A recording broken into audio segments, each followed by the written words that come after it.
வாகனங்களை தீயிட்டு எரித்து மாணவர்கள் மீது பழி போட்ட காவல்துறை.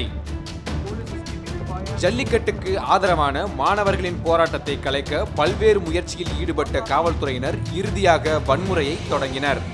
ஜல்லிக்கட்டுக்கான நிரந்தர சட்டம் நிறைவேற்றப்படும் வரை அமைதி போராட்டத்தை கைவிடப் போவதில்லை என்று மாணவர்கள் உறுதியாக இருந்த நிலையில் இன்று காலை தமிழகத்தின் பல்வேறு பகுதியில் கலவரம் உருவாக்கப்பட்டது.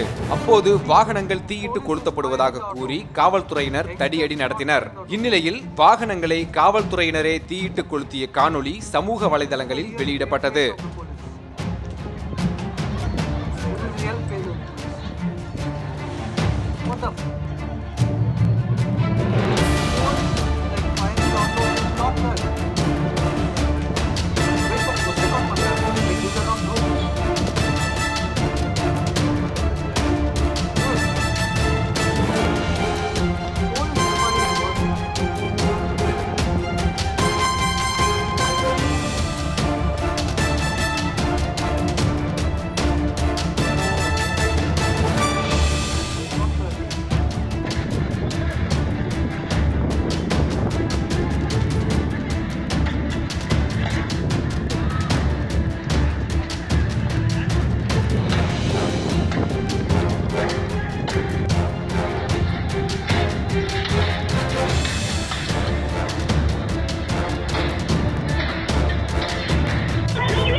மேலும் சென்னையில் காவல் நிலையம் முன்பாக இருந்த வாகனங்களை அடையாளம் தெரியாதவர்கள் தீயிட்டு கொளுத்தியதாக காவல்துறையினர் தெரிவித்திருப்பது மாணவர்கள் மீது வீண் பழி சுமத்த நிகழ்த்தப்பட்டது என்று உறுதியாக தெரிய வருகிறது.